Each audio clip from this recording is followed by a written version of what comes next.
Hi, this is Sarit Switzer, and welcome to the It Is Taught podcast, a podcast devoted to the teachings of Rabbi Shneur Zalman of Liadi as recorded in his most famous work, the Tanya.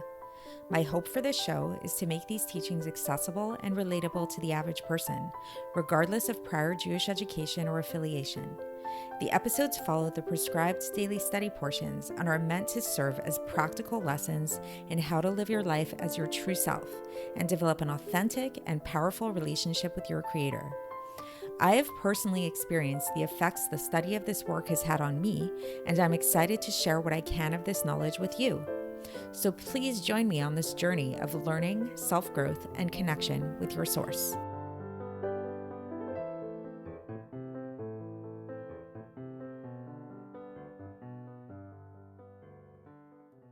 Hi, and welcome to the It Is Taught podcast. This is episode 602 for the 28th of Tammuz in a regular year.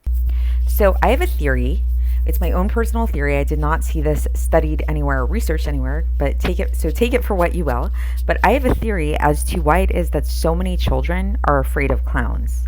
And even adults often find clowns to be really creepy and scary. Often there are countless horror movies that have clowns as their subject, the most famous of which is It by Stephen King, which is both a book and a movie all about this like really scary clown that goes around killing people. There's what comes to mind for me is this horror movie I watched when I was younger called Killer Clowns from Outer Space, which was literally about these killer clowns from outer space that would go around killing people. So what is it about clowns that is so scary, and particularly to children? So here's my theory, is that children are going through a process where they're trying to make sense of the world around them. They're trying to figure out what the world around them means and what they can trust and who they can trust beyond their immediate caregivers. They're starting to learn that not everybody is somebody that they can trust. There's their parents, then maybe there's like their siblings, their cousins, their immediate friends, but who can they trust, and who is a dangerous person? Who is a stranger that they should stay away from? And one way that they do this is by picking up on very subtle social and emotional cues that all of us maybe take for granted and we might be processing on this subconscious level. But for children in particular, they're extremely attuned to this. They're extremely attuned to somebody who might be lying to them, who's insincere.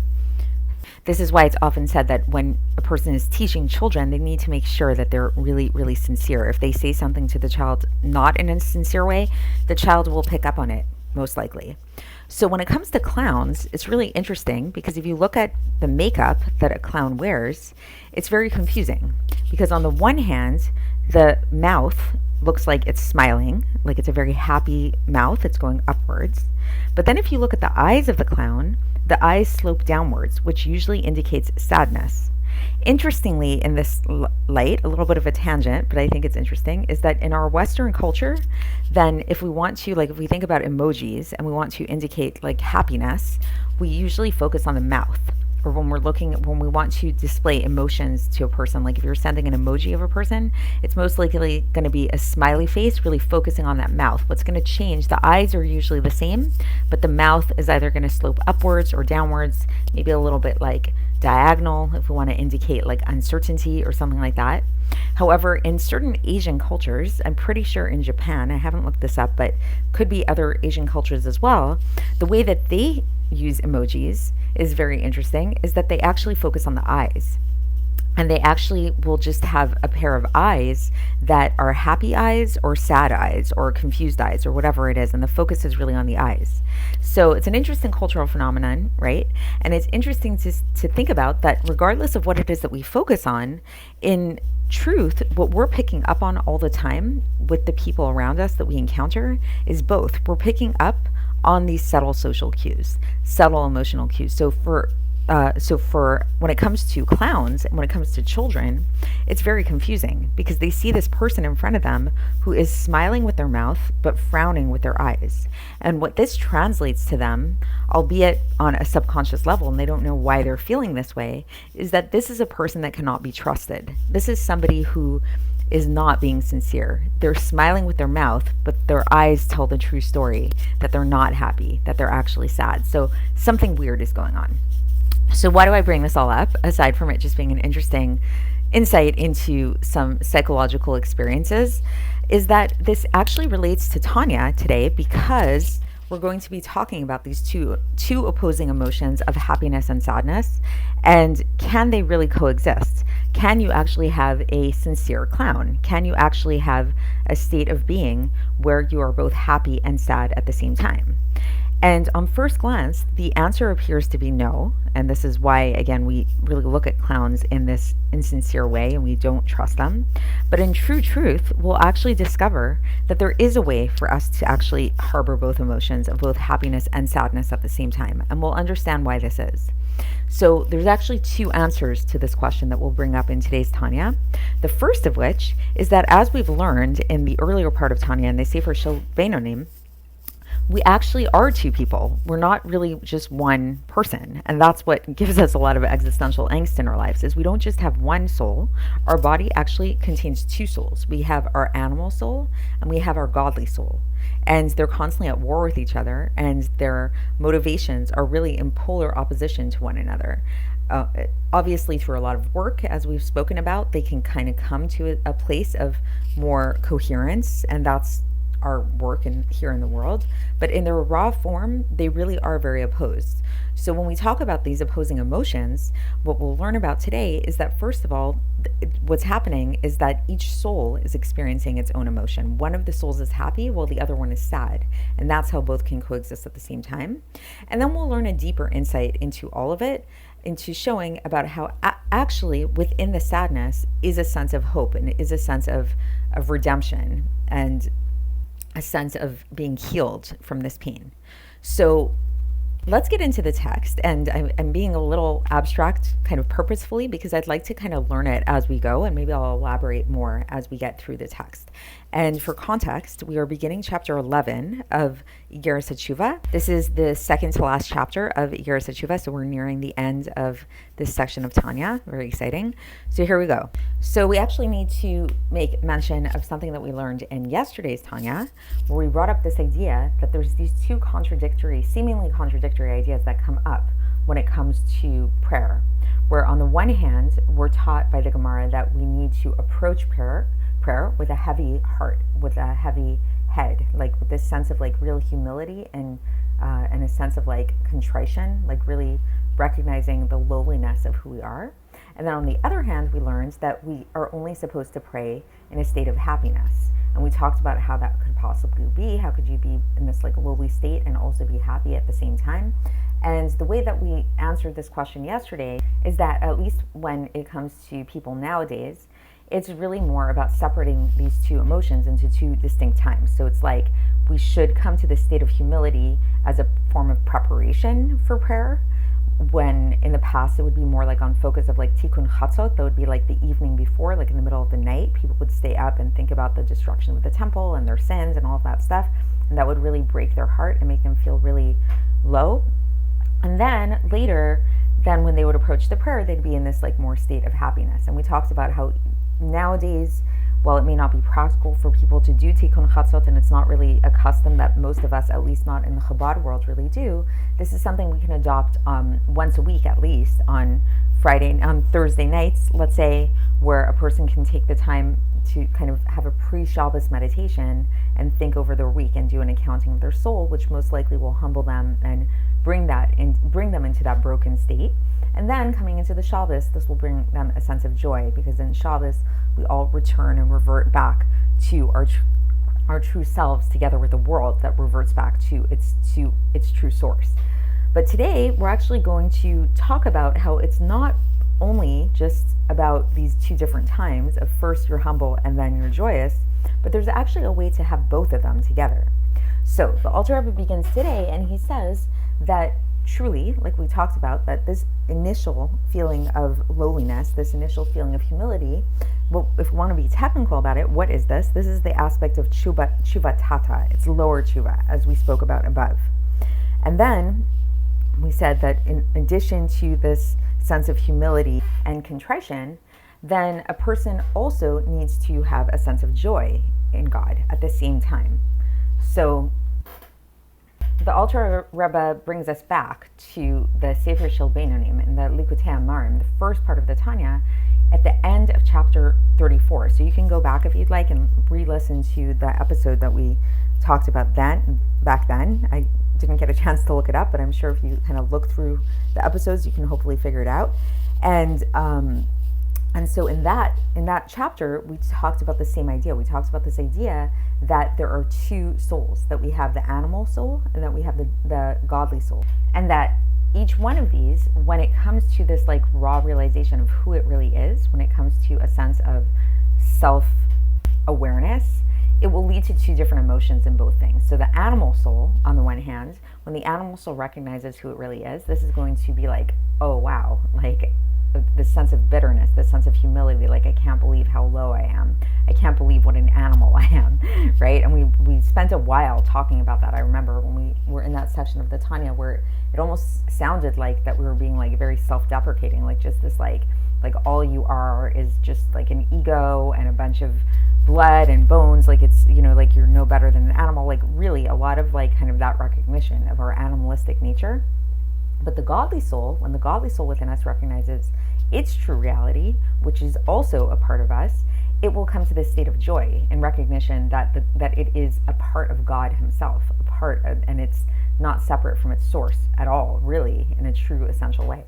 And so now the Alter Rebbe brings a citation from the Zohar. This is from chapter 3 of the Zohar, page 75a, where it talks about this idea about how it really explicitly says us that weeping is lodged in one side of a person's heart and joy is lodged in the other side of the heart.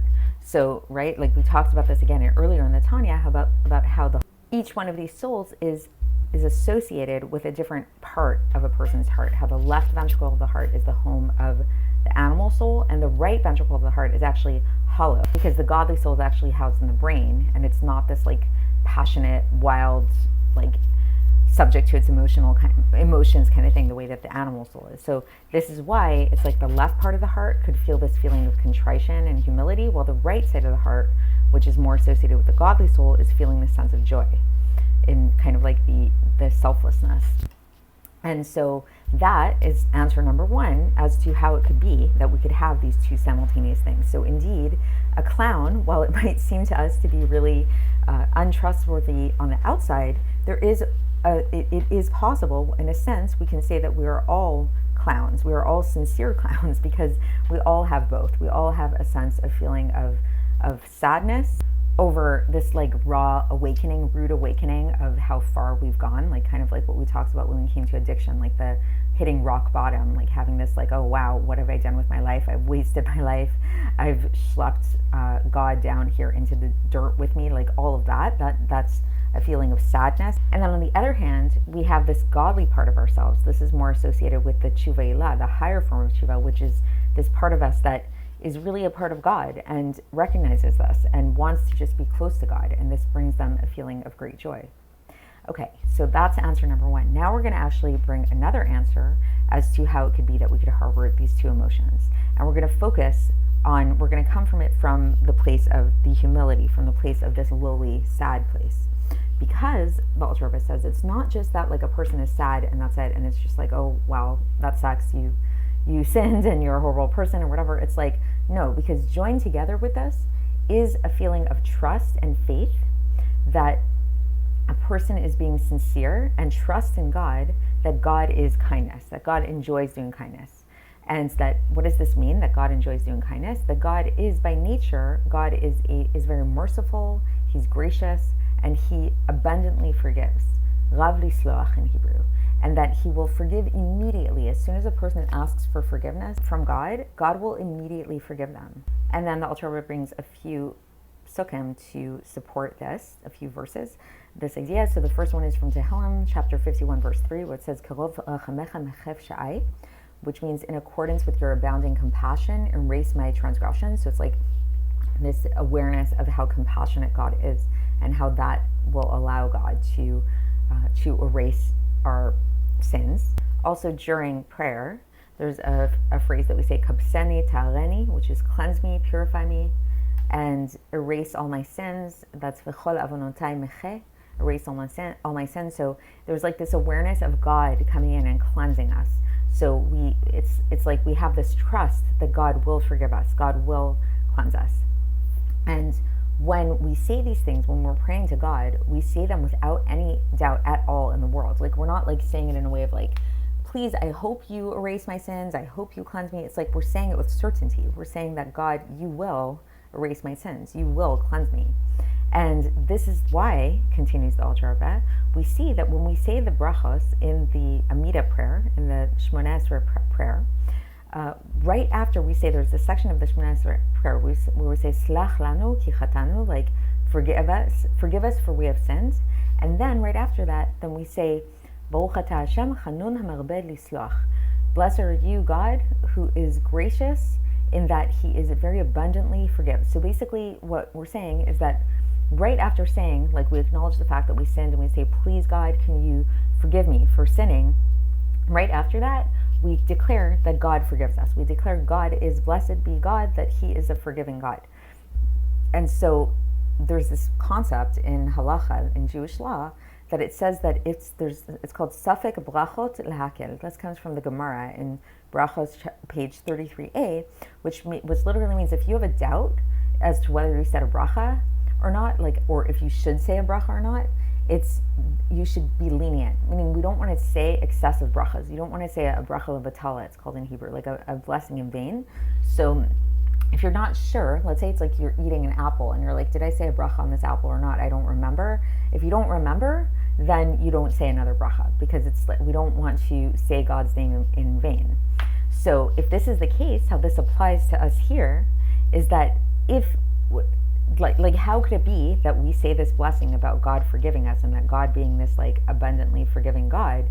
It means that there's no doubt whatsoever, because if there was any kind of doubt at all, that would be a bracha levatala. We would not, because if we're asking God to forgive us and then we're kind of like waiting to see if he will forgive us and we're not sure, we wouldn't say a bracha declaring that. But the fact that we do, the fact that we say slach lanu, mechol lanu, like pardon us, forgive us, so we're saying this, we're asking God to forgive us, and then right after that we say the bracha in which we say that God is a merciful God who forgives sins. This is an acknowledgement of the fact that it's like with certainty. We're saying he definitely, because we don't want to say bracha levatala, so it's like he definitely will forgive us. So and so this basically, so coming back to our discussion about happiness and sadness, this should bring a person a sense of joy. So it's like within that feeling of sadness and contrite and like bitterness and acknowledgement over our sin and all that stuff, there's like this little glimmer of joy because we know that ultimately God will forgive us. And then the Alter Rebbe continues and he says that this is so true, this idea of God forgiving us immediately, that that if we were not to go back and sin again, we would be immediately redeemed. So it's like, it's only because like at that moment when we say that bracha, when we say the bracha of God being the merciful God who forgives, at that moment we're perfect people, because at that moment God forgave us immediately. And it's like if we didn't then go back and sin again, God would actually redeem us right then and there. So it's the forgiveness is complete. And the Alter Rebbe brings a proof of this in the fact that right after that, right after the blessing about being forgiven, then we see another blessing in which it says, Baruch atah Hashem goel Israel, that blessed are you, God, who redeems Israel. So it's like, basically, forgiveness leads to redemption, if not for the fact that we go back and we sin again, because we make mistakes and we're human and all of that. But like, according to like just looking at the technical aspect of it, it's like God is doing his part. God is forgiving us, and then he will redeem us if that forgiveness, if we don't go back and sin again. And this whole idea of God immediately forgiving us, the Alter Rebbe says, it's like we can understand this even when it comes to humans. Like God obviously is like way more merciful, way more perfect. We can't compare it to humans, but even when it comes to humans, like this is how it could be maybe a little bit more relatable to us. When it comes to a person of flesh and blood, there's this law that if a person needs to forgive somebody right away when somebody asks you for forgiveness. So like, let's say if somebody, it's very practical to think about this. Let's say somebody does something wrong to you. If they come up to you and ask for forgiveness, you're not allowed to hold a grudge. Holding a grudge in Judaism is a very severe thing. It's not a proper thing to do. You're actually supposed to forgive them immediately. And you should not withhold this forgiveness in a cruel way, says the Alter Rebbe, even, this is an extreme example that comes from the Gemara in Bava Kama on page 92a, if somebody cuts off your hand, God forbid. So if somebody cuts off a person's hand, there's a whole discussion in the Gemara as to, payments and restitutions and all that stuff, and that definitely is the case. And so that's to be clear. When we talk about forgiveness, it doesn't mean that there aren't ramifications for transgressions, for sins. If somebody does something wrong to you, they still need to repay you. They still need to make restitution. However, when it comes to just like you forgiving them in your heart, that you need to do immediately. And so the Alter Rebbe says this whole idea of the cutting off the hand, this incident comes up in the end of in Bava Kama and the end of chapter 8. So then this idea of immediate forgiveness is so true to the point that if a person asks a person for forgiveness 3 times and the person they're asking for forgiveness from does not accept the forgiveness, the person who's asking for forgiveness is actually exempt and they don't need to ask for forgiveness anymore. So in other words, if you do something wrong to another person, you're obligated to go and ask them for forgiveness. This is like part of the HaTeshuva process, is you ask them for forgiveness. If you do this and they say, no, I'm not going to forgive you, 1 time, then you go back and you try again. 2 times, you go back and you try again. 3 times, they still don't want to forgive you, you actually are exempt and you do not need to ask for forgiveness anymore. So it's an interesting thing to know. And again, it's just pointing at this thing about how really the proper thing to do, even for a person of flesh and blood, is to forgive. So how much more so when it comes to God, right?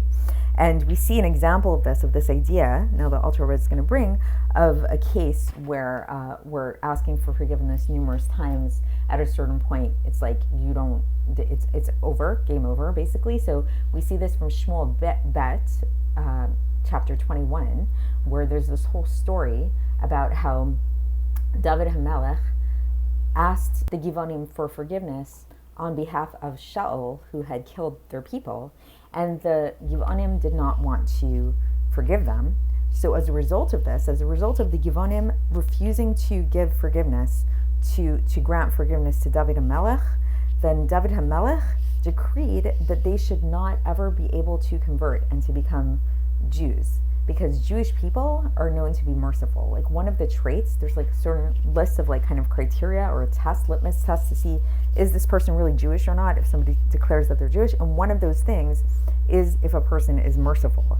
So the fact that they displayed such a lack of mercy, that they were not willing to forgive, then David HaMelech decreed that they should never be accepted into the Jewish people, like they could not convert to the Jewish people. And the Alter Rebbe says that we learn about this in Yevamos, in the Gemara Yevamos, at the end of chapter 8, on page 78b. And so all of these things, again, we're talking about this in terms of humans, of humanity, so all the more so when it comes to God.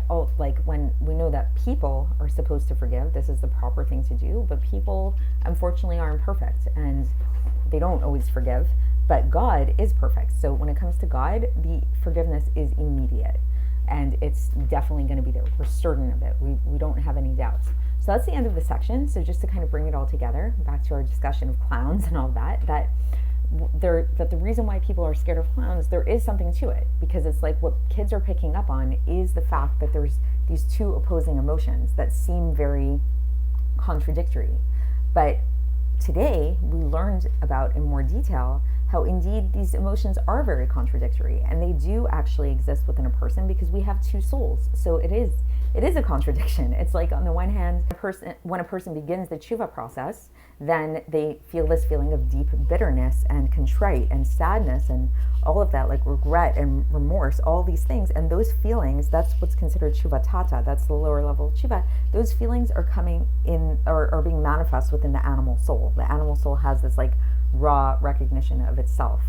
Versus on the other hand, once we reach this higher type of Teshuva, when it's about more cleaving to God, this is all emotions felt by the godly soul. This is like where the godly soul comes in and feels these feelings of great joy.